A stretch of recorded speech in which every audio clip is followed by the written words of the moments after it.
এর আগে আমরা বিভিন্ন এপিসোডে বিভিন্ন দেশের বিষয়ে কথা বলেছি, তবে আজকে যে দেশের বিষয়ে কথা বলবো সেই দেশ যথেষ্ট শক্তিশালী এবং সেই দেশের বর্তমান যা পরিস্থিতি এবং অর্থাৎ তারা এতটাই শক্তিশালী সমগ্র দিক থেকে, তারা এতটাই এক্সপার্ট যে সেই দেশের ব্যাপারে, সেই দেশের অতীতের ব্যাপারে জানলে কিন্তু আপনারাও একদম চমকে যাবেন। ইভেন আশা করি আপনারা অনেকটাই কৌতূহলী সেই দেশের ব্যাপারে জানতে। এবারে ভাবছেন তো যে কোন দেশ নিয়ে বলবো, সেই দেশ আর কোনো দেশ নয়, সেই দেশ চায়না, একদমই পার্শ্ববর্তী দেশ বলা যেতে পারে। এবারে প্রশ্ন হলো, আজকের দিনে আমরা চায়নাকে যেভাবে দেখছি এতটা সমৃদ্ধশালী, এতটা শক্তিশালী, যেখানে সব কিছু রয়েছে, অর্থাৎ বলা যেতে পারে পৃথিবীর দ্বিতীয় বৃহত্তম দেশ, সেটা ইকোনমিক্যালি হোক অথবা যে কোনো শক্তিশালীর দিক থেকে হোক, চীনকে সেই জায়গাটাই কিন্তু দেওয়া হয়। এবারে প্রশ্ন, 70 বছর আগের ছবিটা কিরকম ছিল? এরকমই ছিল কি? অর্থাৎ শুরু থেকেই কি চীনের অবস্থা এরকমই ছিল? তাহলে জানিয়ে রাখবো যে আজ থেকে প্রায় 70 বছর আগে চীনের অবস্থা ঠিক উল্টো ছিল। যদিও তার আগের ইতিহাসটা একেবারেই অন্যরকম, সেই সময় যথেষ্ট ভালো ছিল, তবে 70 বছর আগের ঠিক কি করে খারাপ হলো এবং সেখান থেকে কি করে আবার ঠিক হলো বর্তমানে যে পরিস্থিতি, এতটা শক্তিশালী হওয়ার পেছনের গল্প। আজ থেকে 70 বছর আগে যারা চীনে বসবাস করতেন, তারা ভালো পোশাক পরা তো দূরের কথা, তারা দুবেলা দুমুঠো খেতে পর্যন্ত পারতেন না।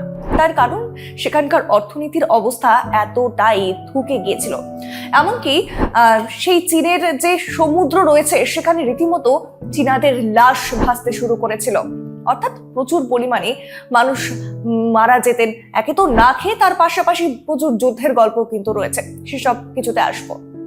তবে এবারে প্রশ্ন হলো, তারা নিজেদের জীবন বাঁচাতে সেই সময় চীনের পার্শ্ববর্তী দেশ হংকং এ তারা সমুদ্র পেরিয়ে সেখানে একটু ভালো জীবন কাটানোর আশায় নিজেদেরকে বাঁচানোর জন্য নিজেদের আত্মীয় স্বজন থেকে শুরু করে নিজেদেরকে বাঁচানোর জন্য তারা কিন্তু সেখানে পালিয়েও যেতেন।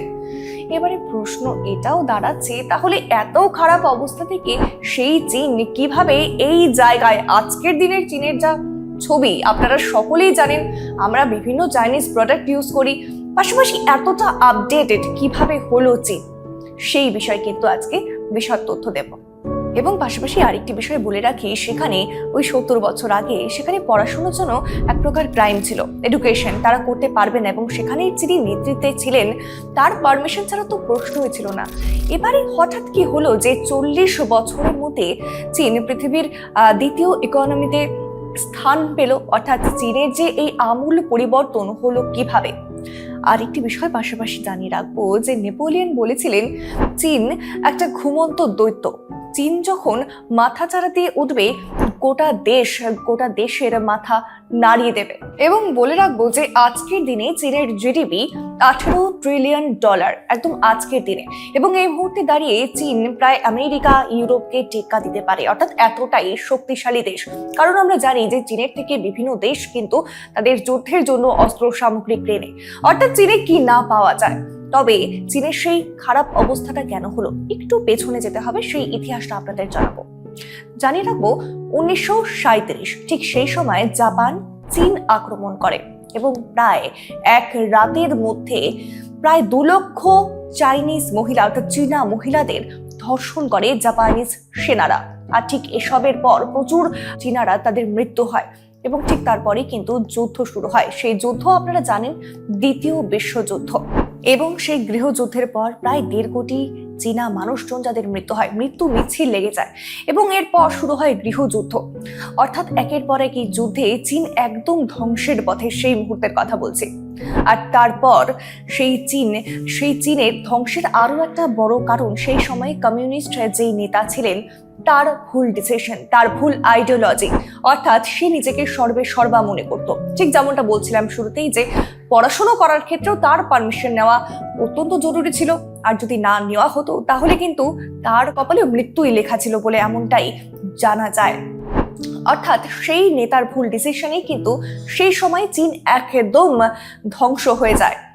আর যেমনটা বলছিলাম সেই সমস্ত যুদ্ধ, এবং একটা সময় যে চীন বলা যেতে পারে প্রথম কম্পাস কিন্তু চীনেই আবিষ্কার করা হয়, এবং তারপর কাগজ বারুদ থেকে শুরু করে পেন্টিং সবকিছু একটা সময়, অর্থাৎ এই সমস্ত যুদ্ধের আগের কথা বলছি, যখন চীনের অবস্থা সেই সময়ও ভালো ছিল, যখন চীনের জিডিপি তখন ভালো ছিল, এবং তারপরেই এই ঘটনা, অর্থাৎ এত সমস্ত যুদ্ধ, তারপরেই ভুল যেই নেতা, অর্থাৎ যে কমিউনিস্ট নেতার কথা বলছি, যার ভুল ডিসিশন, যার ভুল আইডিওলজিতে চীন একদম ধ্বংস হয়ে যায়।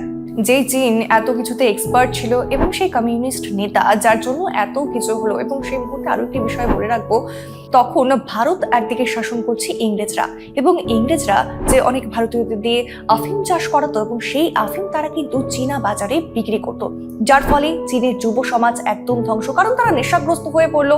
আর নেশাগ্রস্ত অবস্থায় থাকলে আপনারা জানেন অবশ্যই যে জীবনে অগ্রগতির কোনো রাস্তাই নেই। এবং সেই সময় সেই নেতৃত্ব যিনি ছিলেন চীনের, তিনি কিন্তু ব্যান করে দিলেন সেই আফিম, এবং তারপরেও তারা কিন্তু লুকিয়ে লুকিয়ে সেই আফিম পাচার করত চীনে, এবং সেই বিষয়ে কিন্তু, অর্থাৎ সেই নেশাগ্রস্ত অবস্থায় তারা পড়ে থাকলো, এবং সেই মুহূর্তে আবারও ধুঁকতে থাকলো। অর্থাৎ যদিও একটু এগোতে দিত চীন, সেই মুহূর্তে একের পর এক বাধা বিপত্তি কিন্তু চীনকে পোহাতে হতো। এবং তারপর সেই মুহূর্তে শুরু হয় আফিম যুদ্ধ, এবং সেই যুদ্ধেও অনেকটাই ক্ষয়ক্ষতি হয়ে গেল চীনের। এবং সেই মুহূর্তে চীনের যে রাষ্ট্রপ্রধান ছিলেন মাও জেদাং, সেই মাওয়ের জন্য কিন্তু চীন একদম সর্বনাশের পথে।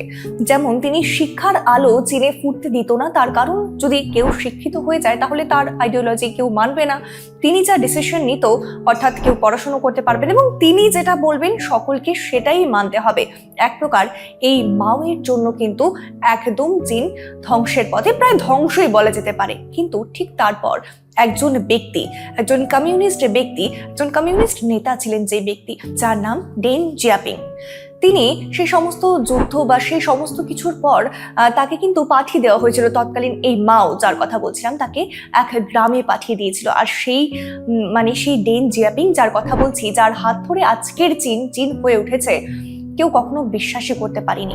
কারণ সেই মাওয়ের মৃত্যুর পর বিভিন্ন আরো মাঝে প্রচুর ইতিহাস রয়েছে, কিন্তু একদম শর্টে যেহেতু বলছি যে সেই মাওয়ের মৃত্যুর পর এক একটা আইডিয়া, এক একটা আইডিওলজি তার এতই সুন্দর ছিল যে তিনি নতুন করে চীনের শিক্ষার প্রসার ঘটালেন, এবং বিভিন্ন ইন্ডাস্ট্রি তৈরি কি করে করতে হবে, তার কারণ চীন বিভিন্ন দেশের সঙ্গে বাণিজ্য করত, বিভিন্ন আইডিয়া, অর্থাৎ তারা প্রচন্ড কর্মঠ ছিল চীনাবাসী, এবং তাদেরকে কোন কোন কাজে লাগালে পরে চীন এত উন্নত হতে পারতো, সেই চিন্তা ভাবনা কিন্তু তিনি সেই মুহূর্তেই করে ফেলেছিলেন।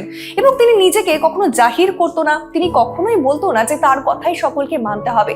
চীনাবাসী সেই মুহূর্তে কিন্তু এই ব্যক্তিকেই ভরসা করত, তারা নিজে থেকেই বুঝতে পেরেছিল যে এই ব্যক্তি যিনি চীনকে পরিবর্তন করে দিতে পারবে। আর সত্যি কিন্তু চীনের ইতিহাসে, চীনের এই পরিবর্তনের ইতিহাসে এই ব্যক্তি অবশ্যই উল্লেখযোগ্য একটি নাম।